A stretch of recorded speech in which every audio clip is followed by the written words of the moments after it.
కడప రాయచోటిలో పట్టుబడ్డ ఉగ్రవాదుల ఇళ్లలో పోలీసులు మరొకసారి తనిఖీలు నిర్వహించారు.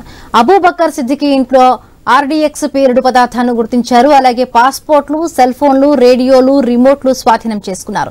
ప్రస్తుతం ఇద్దరు ఉగ్రవాదులు చెన్నై జైల్లో ఉన్నారు. ఉగ్రవాదుల ఇద్దరిని పీటీ వారెంట్ పై పోలీసులు అదుపులోకి తీసుకున్నారు. దీనికి సంబంధించి మరిన్ని పూర్తి అప్డేట్స్ మా కరెస్పాండెంట్ శ్రీనివాస్ అడిగి తెలుసుకుందాం. శ్రీనివాస్, అప్డేట్స్ ఏంటి?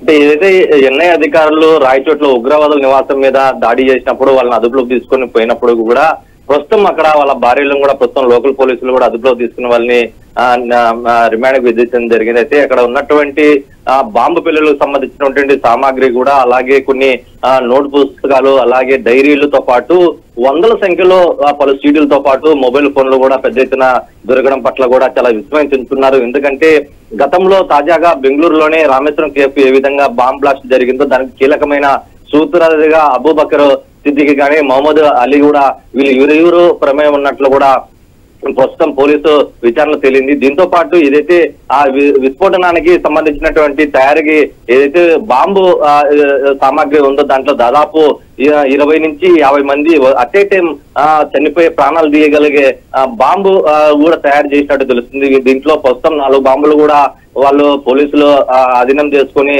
ప్రస్తుతం ఆక్టోబస్ ఆధ్వర్యంలో కూడా నిన్న నిర్మానుష్య ప్రదేశంలో కూడా నిర్వహణ చేయడం జరిగింది.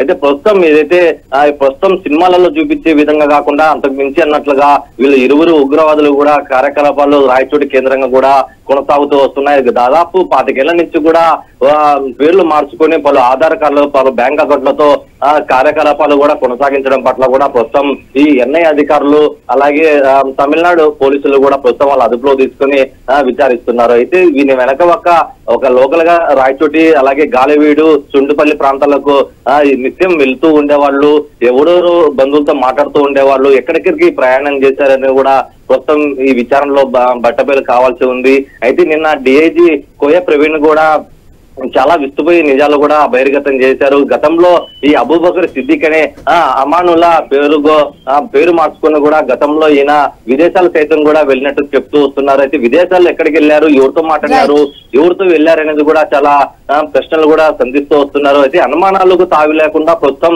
ఎన్ఐ అధికారులు అలాగే అన్నమయ్య జిల్లా పోలీసులు మూకుమ్మడిగా ఈ విచారణ తీసుకెగిన అడుగులేస్తగిన మరింత సమాచారం బయటపడేది. భారతదేశంలో మరిన్ని ప్రాణ నష్టం జరగకుండా ప్రస్తుతం పోలీసుల నడమ కూడా ఈ బాంబు సంబంధించినటువంటి సామాగ్రిని సీజ్ చేయడం జరిగిందని చెప్పవచ్చు. Right, thank you Srinivas, thanks for the updates.